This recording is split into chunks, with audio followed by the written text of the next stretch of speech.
faible. C'est vrai que moi, en fait, quand je suis en dehors de mon confort habituel, en fait, je joue sur le son du jeu. Ah ouais? Ouais, parce que forcément, en fait, le truc, c'est que moi, j'ai l'habitude, en fait, d'utiliser un casque à réduction de bruit. Je comprends. Et moi, mon casque, en fait, je laisse le câble à la maison. D'accord. Donc, forcément... Je comprends tout à fait. Ok, mesdames et messieurs, donc nous arrivons en winners finale. Merci de nous avoir suivis jusqu'ici. On a fait donc cette cause avec une 60aine de participants, tout de même, ce qui n'est pas rien. C'est ça. Voyons un petit peu donc ce que nous propose cette première édition entre un Mesco et un Case tout de même, du beau level pour la réouverture du tournoi de Smash Bros du lundi à la maison de l'e-sport et ça fait plaisir. Pour l'instant des petites agressions qui sont proposées, la dash attack malheureusement qui partira sur rien, ça ne tue pas évidemment la grosse armure de Samus qui va lui être salvatrice. On consomme son saut là du côté de la Samus, on va pas réussir à punir sur ce forwarder. Ça s'est joué dans un mouchoir de poche. C'est ça, mais quand même, le moment sur la prochaine phase, normalement, le prochain side B, ça devrait prendre la stock, même si on sait que Samus, ça reste un personnage qui est assez lourd. Voilà, c'est foutu là, il prend la prochaine interaction sur un grab ou autre, là c'est fichu. Samus, c'est assez lourd, donc du coup, ça risque quand même pas mal avant de tuer. Et là, il devrait quand même réussir à prendre quelques pourcentages avant de perdre sa stock. Oula, c'était Même dangereux. si ça peut être reverse, hein, il peut réussir à prendre la stock. Qu'est-ce que c'est que ces interactions? Notamment, là, on sait que c'est la prison, même si forcément, le Ridley, il est intangible. Ouais, laisse tomber. Mais là, par contre, ce jab 1, ce jab 2, c'est bien prendre la stock. Ouais, avec toute la rage qu'il avait derrière les pourcentages qu'il y avait sur la Samus, malheureusement, tu pouvais strictement rien faire. Pas mal de dégâts. Le B, il va le tenter? Non, il va pas le tenter. C'est assez compliqué pour lui de le récupérer. On va pouvoir partir sur un petit forwarder. Après, c'est des tout petits échanges. Hein. Tu vois que au niveau de la mid-range, c'est assez compliqué, malheureusement, pour Mescal qui essaye un peu de rentrer trop dans le tas, peut-être. On arrive à trouver quelques petits punish, mais il y a quelques interactions qui n'ont pas bien fonctionné contre Ridley tout à l'heure. Ce qui fait qu'il est un peu décontenancé. Par contre, la valeur sûre du charge shot qui lui va lui envoyer la boula dans la moula. Évidemment, 43%, du coup, Mesco, il a quand même réussi à récupérer un avantage assez conséquent dans cette game numéro 1. Ouais. Même si on sait que Samus, c'est un personnage, une fois qu'il te met en dehors du stage, ça devient assez difficile de survivre parce que forcément les dégâts montent assez vite quand même. Là pour l'instant ça grimpe pas mal, 78 c'est déjà des gros échanges. Là le B fonctionne bien contrairement au match qu'on a vu précédemment puisque là on a une très grosse hitbox et c'est d'autant plus difficile à contester. C'est un shield poke qui permet directement de récupérer une dash attack derrière. Ça remet les compteurs cette fois-ci à l'avance du joueur de Samus avec ce down tilt. Franchement pour l'instant, mine de rien, on fait assez peu d'erreurs du côté du joueur de Samus. Là, il développe très bien, par contre attention à ce fort smash La qui est parti patience. dans le bouclier. patience. Mesco est très patient, il respecte encore une fois. Case. En l'occurrence, moi c'est Case que je salue. Ouais. Mesco était très patient aussi dans sa manière. Ben, il essaie, en fait, ce qui est avantageux aussi du côté de Mescal, c'est que si ça marche pas, il est en mode bon, ça n'a pas marché. Le pari. Ça n'a pas marché, je tente d'autres trucs. Mais Case, mine de rien, qui essaye de s'accorder un peu au rythme et à la façon dont sont envisagées les agressions, je trouve tout de même que c'est pas mal du tout en termes de prise d'infos, en termes de jeu global. Je suis assez admiratif à comment Case se débrouille. Dommage pour ce trade par contre. Non, Ouais, il est bon. Là, normalement, ça devrait tuer, évidemment que ça tue. Ouais. Le side B de Ridley qui est toujours Oula. un très très bon coup. Dommage. Je l'ai vu mourir par contre. Ça tue Par pas. contre, le B non, ne devrait pas tuer parce que, encore une fois, Ridley c'est assez lourd. Pas de rage. Hein. Voilà, ça par contre, le strong hit de la dash attack. T'auras beau faire ce que tu veux, mon pote, mais face à la grosse épaule de la Samos, Le Shine Spark, le coup d'épaule, le one shot. pas mal.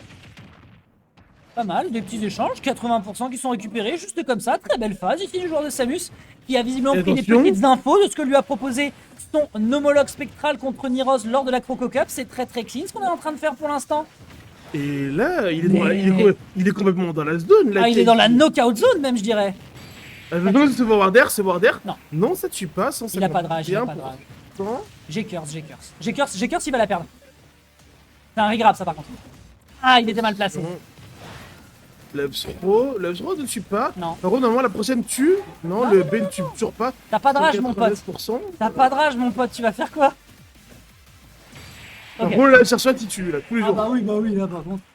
À Eh ben, un non, mais moment, il est-ce était qu'on temps peut- de mourir. Est-ce qu'on peut discuter de cette stock? Oui. C'était propre. C'est clean. C'était propre. On a bien virevolté autour de l'adversaire. On a bien respecté les quelques agressions qu'il a proposées en termes de mid-range. Alors que c'est censé être un gros point fort du personnage de Mescal. Force est de reconnaître que là, c'était super. C'était une très belle Ah, stock. c'était très, très clean, Non, c'était hein. une très belle stock. C'était une très belle stock. Mais Mescal a essayé de s'en dépêtrer. Mais les interactions qu'il a proposées, on s'est bien rendu imprévisible. Il y a eu assez peu de phases répétitives. Franchement, respect. Ça va partir sur le bastion. Alors ça pour le coup ça m'intrigue, ça m'intrigue parce que j'ai tendance à penser que c'est pas forcément la map la plus intéressante pour le personnage. Après évidemment ça dépend des bans. Ça dépend des bans qu'a J'ai proposé entendu DF et SB. DF et SBF. DF pardon, et SB. DF et Small Battlefield. Ouais. Ah, Non, Smashville. Ouais, je peux comprendre.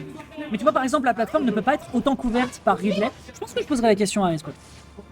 En vrai, moi je comprends le choix. Ouais. Parce que forcément, en fait, du coup, la plateforme, en fait, du coup, elle est quand même présente dans le sens où elle va quand même récupérer récupérer, tu sais, ne serait-ce que la chaussure de Samus, et ça suffit à mettre le coup quand même. La chaussure de Samus, c'est-à-dire. Bah, ça récupère le pied en fait. Juste à partir de là. Oui, le mais pied, si jamais tu fais une roll correcte, en fait, tu vas pas être gelé sur ta position sur la plateforme et du coup, tu fais moins touché par ce move. Non, non, l'up smash est moins secure, moins reliant sur cette interaction précise, je pense. Bon, dans tous les cas, si Mescol l'apprend, c'est qu'il fait ce qu'il fait. Petit backer ici qui est proposé, des petits dégâts par-ci, mais on est quand même en déficit. Un bon ledge trap qui est proposé pour le moment de la part de Case, qui prend bien son temps. Il y a une air dodge de consommer. Les sauts sont consommés également. Je ne sais pas ce qu'il a fait. Il l'a fait. Je pense qu'il a mis Team Put. Je sais pas ce qu'il a fait, mais il l'a fait en tout cas. Par contre, là, Ça sur ne tue le pas. Smash, non, ça ne tue pas, mais après, les bords verticaux De le bastion sont assez bas. ils sont assez hauts en vrai. Je crois que c'est une middle map, ouais. Par contre, là, ce forward tilt vient prendre la stock, il meurt. Ouais, petit dégât. Oh, il aurait pu même se permettre d'aller chercher le Chain Spark, mais il l'aura pas fait. Lâche attaque qui passe pas malheureusement. Bah oui, parce qu'il se baisse quand il fait ce move là. Case du coup qui va faire saut mouton qui va se planter. Par contre, un deuxième forward air qui va réussir quand même à replier l'essai. À transformer pardon cet essai. Derrière Bombinette, on prend son temps. C'est assez difficile d'anticiper la façon dont on va se déplacer. Et là, malheureusement, tu auras beau donner tout ce que tu as, Case, à un moment quand Mescol a posé sa cible sur ton front, tu es foutu. Et là, ce B était clean. C'était clean. Non, c'était clean, il l'a bien attendu. Voilà. On parlait de patience dans la game 1, bah là, Mescol a mis les bouchées doubles. Et attention, du coup, à cette phase de la strap, d'habitude, on dit que c'est Samus qui met les adversaires en prison, mais là, pour le coup, c'est vraiment Case qui est en prison. Là. Il y a 101% de cette dernière stock. C'est très très propre ce qui est en train de se passer. Encore une fois, au Smash, et un partout, égalisation du jeu au plomb. C'était clean. Non, c'était clean cette fois-ci. Là, on est en train. Voilà, si tu veux, c'est encore une fois l'avantage et vraiment la force de ce joueur. C'est vraiment, on prend le temps de l'observation. La première game a été calme. Là, on met un peu plus les bouchées. De toute façon, on sait très bien que quand on ensevelit Case, quand on le met un peu sous pression, c'est beaucoup plus simple de pénétrer ses défenses. C'est beaucoup plus simple de le forcer à l'erreur. Et Mescol, quand il arrive à choper l'erreur, et bah forcément, il la laisse pas passer. Non, et il la rentabilise à 100%. Mescol, c'est un truc que j'ai toujours admiré chez lui, c'est que c'est vraiment le joueur qui va punir le moindre truc que tu fais pas bien en fait. Je trouve en tout cas en tout cas, s'il fait une interaction, il la fait pas par hasard. Voilà, s'il l'a fait, s'il a appuyé sur le bouton, c'est qu'a priori. C'est ça. Enfin, après, on dit ça, il y a eu un SD sur la game précédente. Mais après, ce sont des approximations, ça arrive. Mais globalement, il est très précis. Ici, pour l'instant, c'est récupéré, petit forwarder, bread and butter, classique, on se fait chier, c'est normal. On peut faire davantage peut-être de son côté, un bon ledge trap, encore une fois, la midrange sur le down tilt qui est extrêmement bien capitalisée. Et là, Mescol. Oh là là, oh l'erreur. Moi j'aime bien, moi à chaque fois que je le vois faire ses up comme ça, j'ai des... Oh mais en plus il l'a chargé. Il a chargé ce up smash. Tu ne peux pas atterrir sur Ridley à ces pourcentages là, c'est une erreur. Et on a pris que 6% du côté du ptérosaure de Metroid. Peut-être qu'on est sur la bad ending de cet épisode. Attention, encore une fois, une énorme phase qui est proposée par le joueur de Team Oplon. Il est en train de mettre complètement Case dans la zone, il peut pas se défendre Case. Le ledge trap de Mescol, c'est une dinguerie aujourd'hui, Dex. Bah en tout cas, c'est plus précis. Et ça me surprend parce que c'est plus précis que celui de Case qui pour l'instant a du mal à trouver ses phases sur lesquelles il peut être en avantage. Petit up throw, t'auras pas de pair ici de ton côté, mais c'est bien tenté le juggle. On va pouvoir esquiver l'interaction. Quoi? Qu'est-ce que tu nous fais, Mescol? Ah bah si, bah il a le droit. Ah, il prend la confiance. Pourquoi ne pas le faire? Il est seulement vrai, à 60%, l'adversaire est à 111 et il sait que ça tue dans le corner. Pourquoi se priver? Le AB qui est proposé pour remonter sur le stage. Est-ce que ça a consommé le saut? Il a consommé le saut. Il a consommé le saut. Ça va. Beau timing ici de son côté. Mais malheureusement, voilà, tu veux revenir sur le terrain. Et forcément, tu fais le malin, tu finis dans le ravin. Mescol qui a été extrêmement malin ici sur cette troisième game. Et il est quasiment là pour plier la suite sur un potentiel 3 stocks. Après, attention, j'allais dire potentiellement 3 stocks. Il va pas le faire. Est-ce qu'il peut le faire? Je m'attendais à ce qu'il aille chercher une dinguerie, mais finalement, il n'y aura pas de 3 stocks. Bon. Mais je sentais qu'il a poussé un peu le cran en se disant allez, juste pour Il était en train de nous couper quelque chose. Juste pour la symbolique. Mais non, ça ne passera pas. On a une petite punish du côté de Case. Maintenant, la remontada est-elle possible? La mid-range est bien maîtrisée. Le ledge trap de Mescol est quand même extrêmement clean et ça surprend beaucoup un Case qui, en général, head corner, ça lui fait pas si peur que ça quand il arrive à pousser. Bon. Donc c'est dur. C'est assez dur, je trouve, ici pour le joueur free agent. Mais attention, bon, du coup, il charge le charge shot, mais bon, il a quand même une stock, voire deux quasiment de retard. C'est compliqué, il essaie de récupérer de cette situation de désavantage. Le saut est consommé, le back air, le saut a été consommé, Est-ce qu'il va pouvoir revenir? Oh là là. Le two frame down B. Il est d'une précision. C'est chirurgical. Trop fort. Non, c'est très fort. Non, franchement, je suis étonné. Et encore une fois, c'est toujours ça, on prend le temps de la game numéro 1 pour prendre de l'info et ensuite on plie morceau par morceau pour réussir à contenir l'adversaire jusqu'au bout et au final, c'est terriblement payant. C'est terriblement payant, terriblement efficace. Il lui a laissé du buzz. En tout cas, il lui a pas laissé beaucoup d'occasions de réussir à remonter, ça c'était certain. Voyons voir ce que cette Game 4 va nous augurer. Pour le moment, un Mescol qui est en position de confort. Il va falloir sécuriser maintenant cette grande finale de son côté. Tandis que Case, lui, il a clairement des cartes à jouer. On l'a vu sur la game numéro 1. Mais malheureusement, cette stratégie qui était la sienne ne fonctionnera peut-être pas autant. C'est un régrab, ça, attention quand même, Case. Mais voilà, cette stratégie qu'il a proposée sur la game 1 ne fonctionne pas. Une deuxième fois.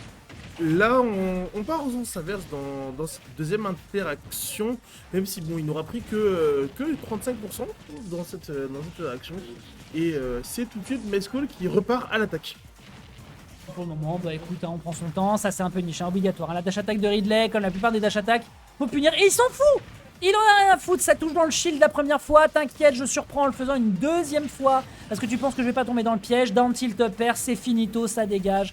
Voilà, on a ce move là chez Ike, mais il y a aussi ça chez Ridley, même si c'est un peu plus précis, un peu plus piquant, et les dégâts sont au rendez-vous.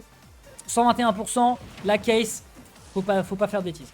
Et le problème, c'est qu'il continue à mettre des box et à chaque fois, les trades ils sont avantageux pour Mescol. À chaque fois, Case se dit je peux setup mon ledge trap et il se fait planter par les ailes de Ridley. Mais le problème en fait, c'est que même si Mescol il prend des dommages, il en inflige quand même à Case. Et quand même, c'est le un avantage. Là, 59%, c'est quand même les deux tiers du stock. Même si c'est un trade. Stock, en fait. Même si c'est un trade, pour le coup, c'est ça, oui, je suis d'accord. Les trades seront toujours avantageux pour le joueur qui a une stock.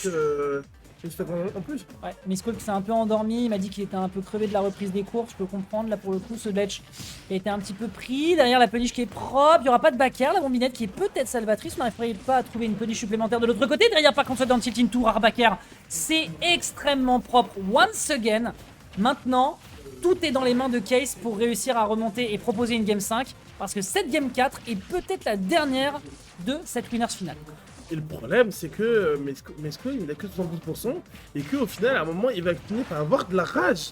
Et de la rage sur un Ridley, ça peut l'aider à prendre des stocks assez vite, parce que du coup, une fois, Ridley, ça reste un personnage qui est lourd. Qu'est-ce que tu fais quand tu perds ton ledge trap en permanence parce que t'as pas le temps de le setup, parce que Ridley a décidé de se positionner de manière à te faire chier avec des biffy, des positionnements un peu étranges avec ses ailes que tu anticipes pas bien. Là, qu'est-ce qu'il peut faire, Case? Mais grave, il a pas le temps de punir. Oh non, ça aurait pu être très clean, mais malheureusement c'est... Ça a déconnecté. Oh, j'aime bien.